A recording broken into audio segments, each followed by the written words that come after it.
மேட்டூர் அணையின் நீர்மட்டம் அதிகரித்து வரும் நிலையில் டெல்டா பாசனத்திற்காக நாளை மறுதினம் தண்ணீர் திறக்கப்பட உள்ளதாக தகவல்.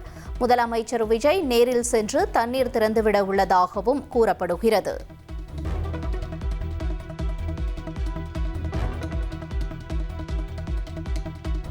ஒகேனக்கல் காவிரி ஆற்றில் தண்ணீர் வரத்து 12,500 கன அடியிலிருந்து 10,000 கன அடியாக சரிந்துள்ளது.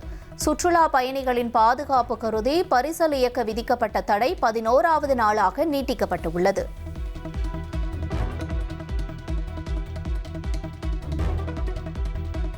தமிழ்நாட்டில் பருவமழை தீவிரமடைவதற்கு முன்பாகவே H1N1 வகையைச் சேர்ந்த பன்றிக் காய்ச்சல் நோய் தொற்று மிக வேகமாக பரவி வருகிறது. பன்றிக் காய்ச்சலால் பாதிக்கப்பட்டோர் எண்ணிக்கை 339ஆக அதிகரித்துள்ள நிலையில் காய்ச்சல், உடல் சோர்வு, பசியின்மை, தொண்டை வலி உள்ளிட்ட அறிகுறிகள் இருந்தால் மருத்துவர்களை அணுகும்படி சுகாதாரத்துறை எச்சரிக்கை விடுத்துள்ளது.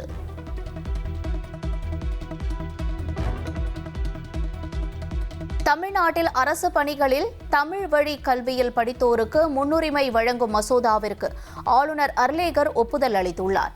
தமிழக அரசு பணிகளில் நேரடி நியமனம் வழியே நிரப்பப்படும் அனைத்து காலி இடங்களிலும் 20% இடங்களை தமிழ் வழியில் படித்தோருக்கு முன்னுரிமை அடிப்படையில் ஒதுக்கீடு செய்ய சட்ட திருத்தம் செய்யப்பட்டுள்ளது. நாடு முழுவதும் கடந்த ஒரு மாதத்தில் வெங்காயத்தின் விலை 28% அதிகரித்ததால் மக்கள் அதிர்ச்சி அடைந்துள்ளனர். விலை உயர்வை கட்டுப்படுத்த சென்னை, மதுரை உள்ளிட்ட 5 நகரங்களுக்கு எக்ஸ்பிரஸ் ரயில்களில் வெங்காயத்தை அனுப்பி வைக்கும் நடவடிக்கையை மத்திய அரசு தொடங்கியுள்ளது. தமிழகத்தில் MBBS, BDS மருத்துவ படிப்பு சேர்க்கைக்கான முதற்கட்ட ஆன்லைன் கலந்தாய்வு முடிவுகள் நாளை வெளியாகின்றன. அரசு மற்றும் நிர்வாக ஒதுக்கீட்டு இடங்களுக்கான கலந்தாய்வில் பெரும்பான்மையான இடங்கள் நிரப்பும் என்று எதிர்பார்க்கப்படுகிறது.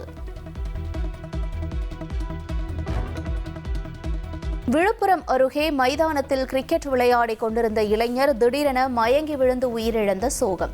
இளைஞரின் உடலை பரிசோதித்த மருத்துவர்கள் மாரடைப்பால் மரணமடைந்ததாக தெரிவித்துள்ளனர்.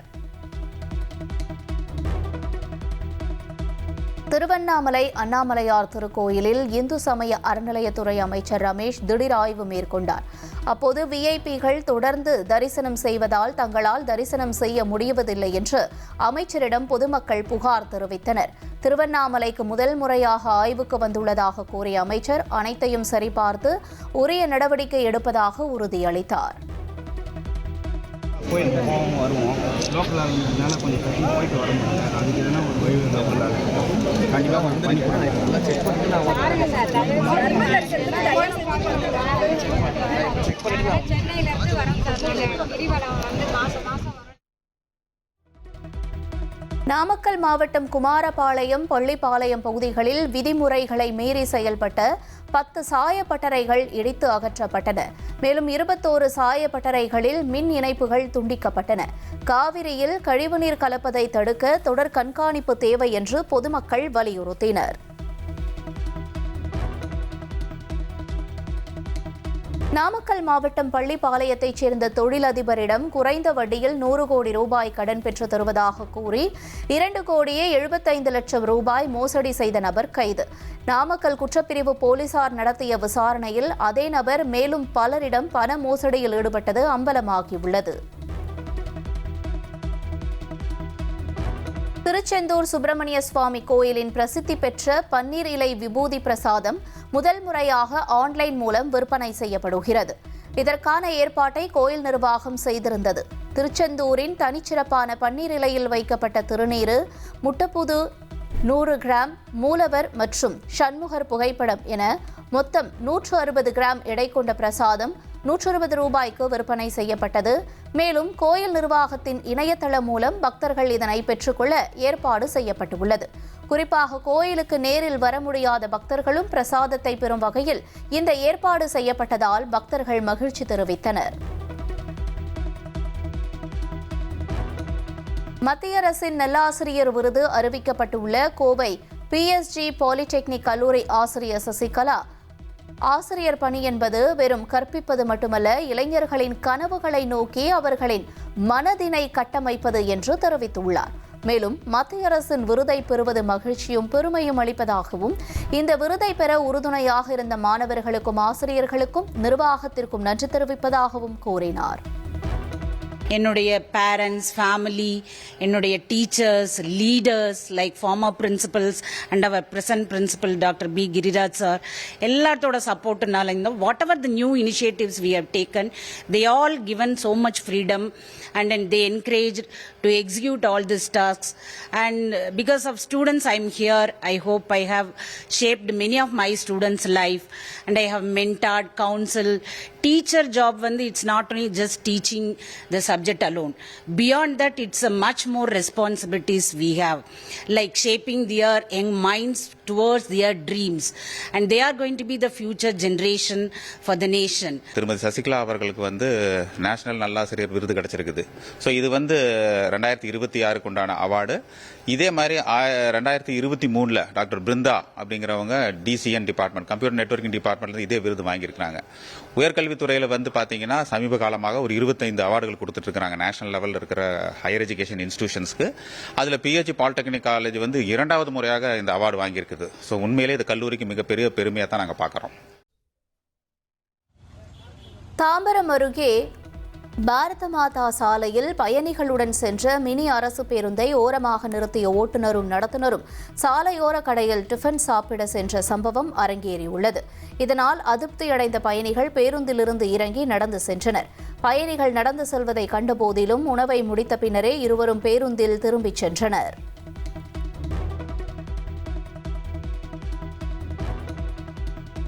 சென்னை செம்பியத்தில் கூடுதல் விலைக்கு விற்பனை செய்வதாக 180 மது பாட்டில்களை வாங்கி வைத்திருந்த பெண்ணை போலீசார் கைது செய்தனர். மாதவரம் நெடுஞ்சாலையில் ரோந்து சென்றபோது சிக்கிய விஜயாவிடமிருந்து மது பாட்டில்கள் பறிமுதல் செய்யப்பட்டன. வழக்கு பதிவு செய்த போலீசார் அவரை நீதிமன்றத்தில் ஆஜர்படுத்தி சிறையில் அடைத்தனர். ராஜஸ்தான் உயர்நீதிமன்றத்தின் பொறுப்பு தலைமை நீதிபதியை மாற்றக்கோரி உச்சநீதிமன்ற தலைமை நீதிபதி சூர்யகாந்துக்கு சக நீதிபதி சந்தீப் மேத்தா கடிதம் எழுதியுள்ளார்.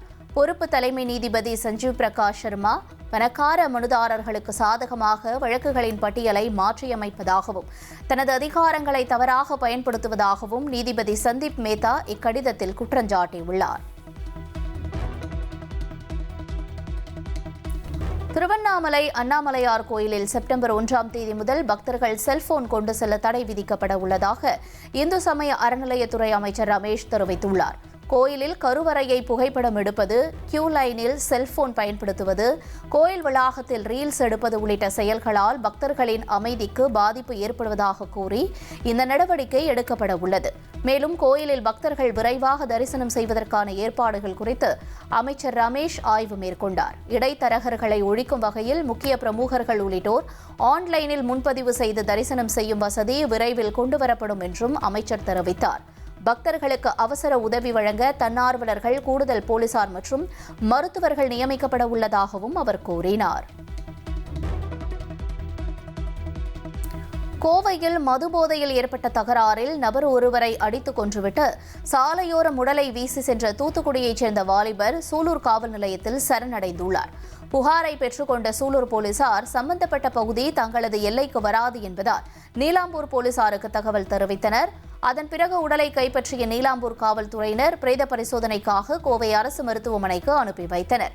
வேலை தேடி கோவைக்கு வந்த வாலிபர் செய்த இந்த கொலை சம்பவம் குறித்து உயிரிழந்தவர் யார் என்பது குறித்தும் போலீசார் தீவிர விசாரணை நடத்தி வருகின்றனர்.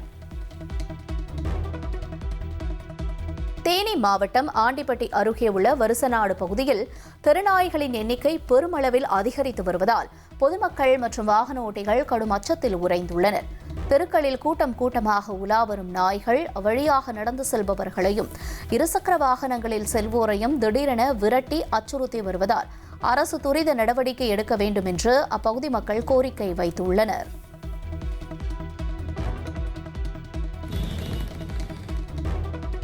நாமக்கல்லில் போக்குவரத்து விதிமீறல்களை கண்காணித்து தானியங்கி முறையில் வழக்கு பதிவு செய்து அபராதம் விதிக்கும் நடைமுறை அமலுக்கு வந்துள்ளது. சேலம் சாலை சந்திப்பில் பொருத்தப்பட்ட கண்காணிப்பு கேமரா மூலம் முதல் நாளில் சுமார் 360 பேருக்கு அபராதம் விதிக்கப்பட்டதாக போக்குவரத்து போலீசார் தெரிவித்துள்ளனர். விருதுநகர் மாவட்டம் ஸ்ரீவில்லிபுத்தூரில் போதைக்கு எதிரான மெகா விழிப்புணர்வு பேரணி நடைபெற்றது. சுமார் 300 அடி நீளமும் 20 அடி அகலமும் கொண்ட தேசிய கொடியை ஏந்தியபடி பள்ளி மாணவர்கள் கைகளில் போதை ஒழிப்பு பதாகைகளுடன் 4 ரத வீதிகளில் 3 கிலோமீட்டர் பேரணியாக சென்றனர். பொதுமக்களிடையே போதை ஒழிப்பு மற்றும் பெண்கள் குழந்தைகள் பாதுகாப்பு குறித்து விழிப்புணர்வு ஏற்படுத்தப்பட்டது. தஞ்சை கீழராஜ வீதியில் 300 ஆண்டுகளுக்கு முன்பு நாயக்க மன்னர்களால் கட்டப்பட்ட வரதராஜ பெருமாள் கோயில் கும்பாபிஷேகம் வெகு விமரிசையாக நடைபெற்றது. புதுப்பிக்கப்பட்ட 2 கோயில்களின் ராஜகோபுரங்களில் புனித நீர் ஊற்றப்பட்ட நிலையில் ஏராளமான பக்தர்கள் பங்கேற்று தரிசனம் செய்தனர்.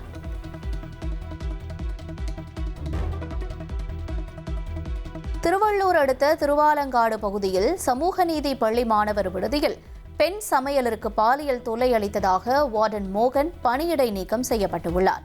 மேலும் விடுதியில் மாணவர்கள் எண்ணிக்கையை போலியாக கணக்கு காட்டி முறைகேட்டில் ஈடுபட்டதாகவும் புகார் எழுந்துள்ள நிலையில் அவரிடம் அதிகாரிகள் விசாரணை நடத்தி வருகின்றனர்.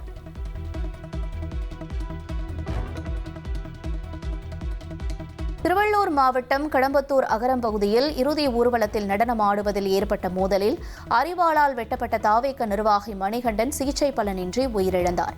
மணிகண்டனை வெட்டியதாக கூறப்படும் கார்த்திக் உள்ளிட்டோர் மீது வழக்கு பதிவு செய்து போலீசார் தீவிரமாக தேடி வருகின்றனர். சாதி மத வேறுபாடுகள் களைந்து மலையாள மொழி பேசும் மக்களால் கொண்டாடப்படும் ஓணம் பண்டிகை கேரள மாநிலத்தில் களை கட்டியுள்ளது. மக்கள் தங்கள் வீடுகளில் அத்தப்பூ கோலமிட்டு புத்தாடை அணிந்து கோயில்களில் சிறப்பு வழிபாடு நடத்தி வருகின்றனர்.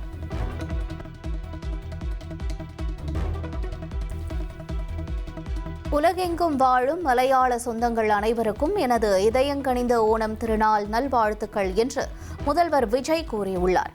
ஓணம் திருநாளில் அனைவரின் இல்லத்திலும் உள்ளத்திலும் அன்பும் மகிழ்ச்சியும் என்றும் பொங்கி பெருகட்டும் என்றும் முதல்வர் கூறியிருக்கிறார்.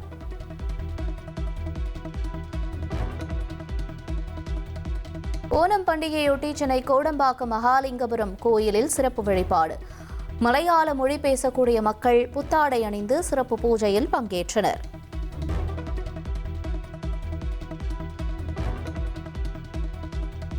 ஓணம் பண்டிகை முன்னிட்டு கோவையில் உள்ள பிரசித்தி பெற்ற சித்தாபுதூர் ஐயப்பன் கோயிலில் சிறப்பு வழிபாடு. அதிகாலை 5 மணிக்கு கோயில் நடை திறக்கப்பட்ட நிலையில் மலையாள மொழி பேசும் மக்கள் வரிசையில் காத்திருந்து சுவாமி தரிசனம் செய்தனர்.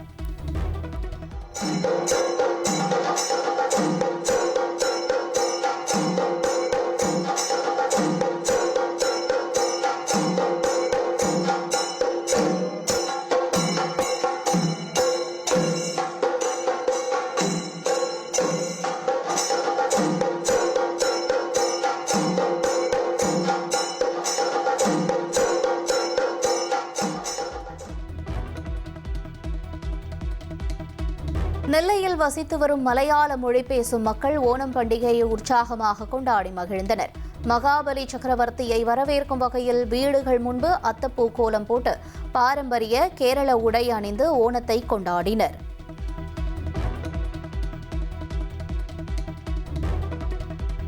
உலகெங்கும் வாழும் மலையாளிகளுக்கு திருவோணம் பண்டிகையை முன்னிட்டு நடிகர் மோகன்லால் வாழ்த்து. ஓணம் என்பது வெறும் ஒரு பண்டிகை மட்டுமல்ல, அன்பு, ஒற்றுமை, சகோதரத்துவம், மகிழ்ச்சி மற்றும் வளத்தை பகிர்ந்து கொள்ளும் ஒரு பாரம்பரிய விழா என்றும் நிகழ்ச்சி.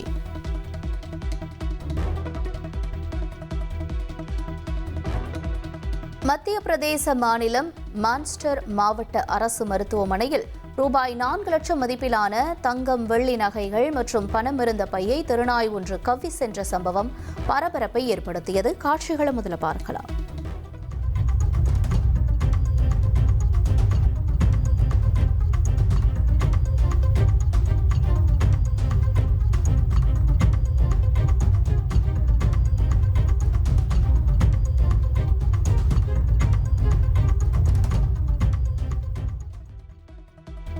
லதாபாய் என்பவர் தன்னுடைய மகனின் கை காயத்திற்காக மருத்துவமனையில் தங்கியிருந்துள்ளார்.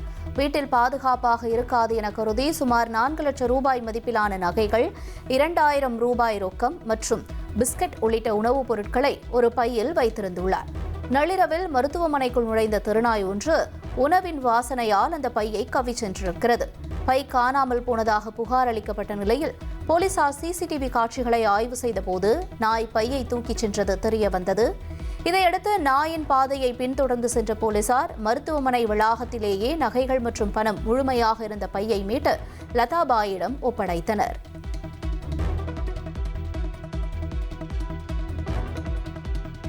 இஸ்லாமிய சகோதர சகோதரிகள் அனைவருக்கும் நெஞ்சம் நிறைந்த இனிய மிலாது நபி நல்வாழ்த்துக்கள் என்று எக்ஸ் தளத்தில் முதலமைச்சர் விஜய் பதிவு. இறை தூதர் நபிகள் நாயகம் அவர்கள் போதித்த உயரிய நெறிகளை பின்பற்றி உலகில் அன்பையும் நல்லிணக்கத்தையும் தழைக்கச் செய்வோம் என்றும் அவர் வாழ்த்துச் செய்தியில் கூறியுள்ளார்.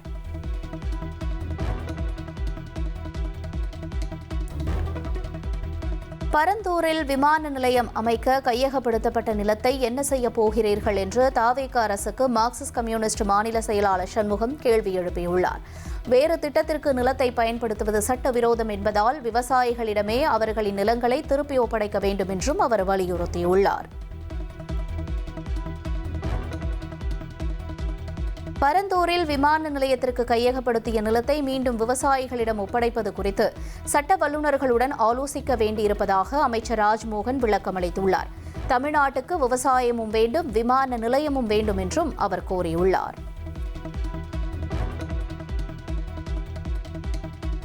மேட்டூர் அணையிலிருந்து டெல்டா பாசனத்திற்கு தண்ணீர் திறப்பது குறித்து விரைவில் முதலமைச்சர் விஜய் அறிவிப்பார் என்று அமைச்சர் செங்கோட்டையன் தெரிவித்துள்ளார். தமிழகத்தில் மலைகள் காணாமல் போன விவகாரத்தில் கடும் நடவடிக்கை எடுக்கப்படும் என்றும் அவர் உறுதியளித்துள்ளார். ராக்கி விளம்பர ஆடை விமர்சனத்தில் பாலிவுட் நடிகை கீர்த்தி சனோனுக்கு நாடாளுமன்ற மக்களவை எதிர்க்கட்சித் தலைவர் ராகுல் காந்தி ஆதரவு. பெண் என்ன உடை அணிய வேண்டும், எங்கு செல்ல வேண்டும் என்பது அவரது தனிப்பட்ட விருப்பம் என்றும் அவர் கூறியுள்ளார். காஞ்சிபுரம் மாவட்டம் ஸ்ரீபெரும்புதூர் அருகே ஐசிஐசிஐ வங்கி ஏடிஎம் இயந்திரத்தை உடைத்து 9 லட்சம் ரூபாயை கொள்ளையடித்த கும்பல் கருப்பு நிற காரில் தப்பிச் சென்றது விசாரணையில் தெரியவந்துள்ளது. காரின் நம்பர் பிளேட்டை மாற்றி தப்பியோடிய கொள்ளையர்களை போலீசார் தீவிரமாக தேடி வருகின்றனர். கடலூர் மாவட்டம் நெய்வேலி அருகே கொலை வழக்கில் தேடப்பட்டு வந்த பிரபல ரவுடியை போலீசார் சுட்டுப்பிடித்துள்ளனர். முந்திரி காட்டில் பதுங்கியிருந்த ரவுடியை பிடிக்கச் சென்றபோது போலீசாரை அரிவாளால் தாக்கியதால் ரவுடியின் காலில் சுட்டதாக போலீசார் விளக்கமளித்துள்ளனர்.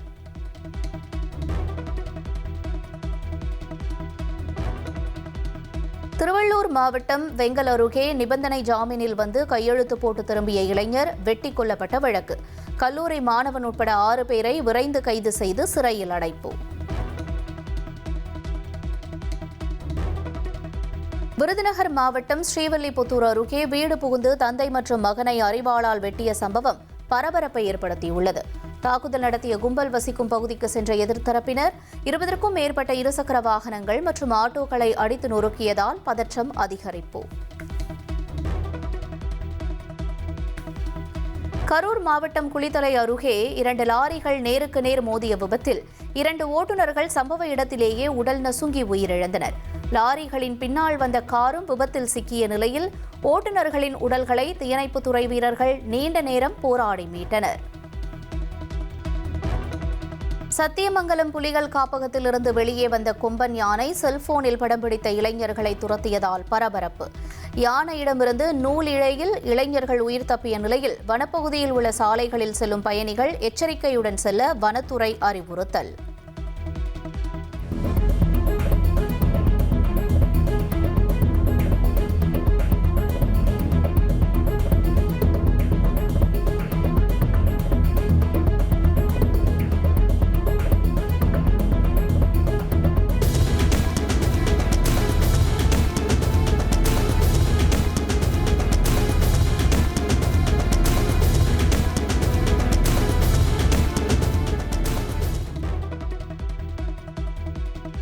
திருவண்ணாமலை அருகே தேசிய நெடுஞ்சாலையில் இளைஞர் ஒருவர் ஆபத்தான முறையில் இருசக்கர வாகனத்தை ஓட்டி சென்ற வீடியோ வெளியாகி அதிர்ச்சி. பொதுமக்களுக்கு அச்சுறுத்தல் ஏற்படும் வகையில் செயல்பட்ட இளைஞர் மீது நடவடிக்கை எடுக்க சமூக ஆர்வலர்கள் வலியுறுத்தல்.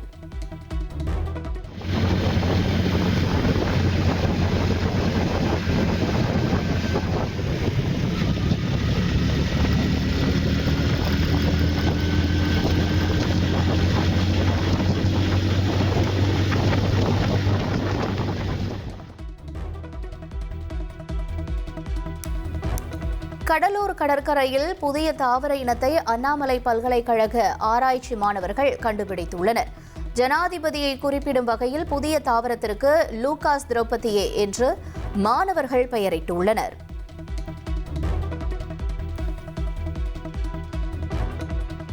நடிகர் யஷ், நடிகைகள் நயன்தாரா, கியாரா அத்வானி ஆகியோர் நடித்துள்ள டாக்ஸிக் திரைப்படம் உலகம் முழுவதும் திரையரங்குகளில் வெளியானது. 4 ஆண்டுகளுக்கு பின்னர் நடிகர் யஷின் படம் வெளியாகியுள்ள நிலையில் பெங்களூருவில் திரையரங்குகள் முன்பு ரசிகர்கள் உற்சாக கொண்டாட்டம்.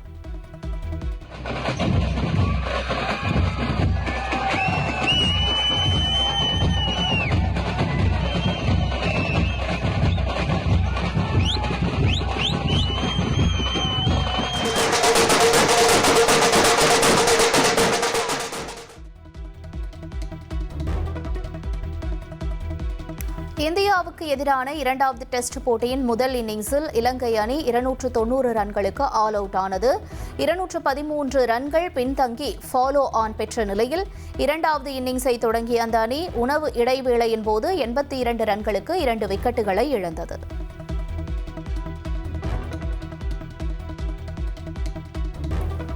பாகிஸ்தான் தலைநகர் இஸ்லாமாபாத்தில் உள்ள அரசு மருத்துவமனையின் தீவிர சிகிச்சை பிரிவில் ஏற்பட்ட தீ விபத்தில் 15 குழந்தைகள் உயிரிழந்தனர். ஏசி வெடித்ததால் ஏற்பட்ட தீ விபத்து குறித்து உயர்மட்ட விசாரணை நடத்த பிரதமர் ஷெபாஸ் ஷெரீப் உத்தரவிட்டுள்ளார்.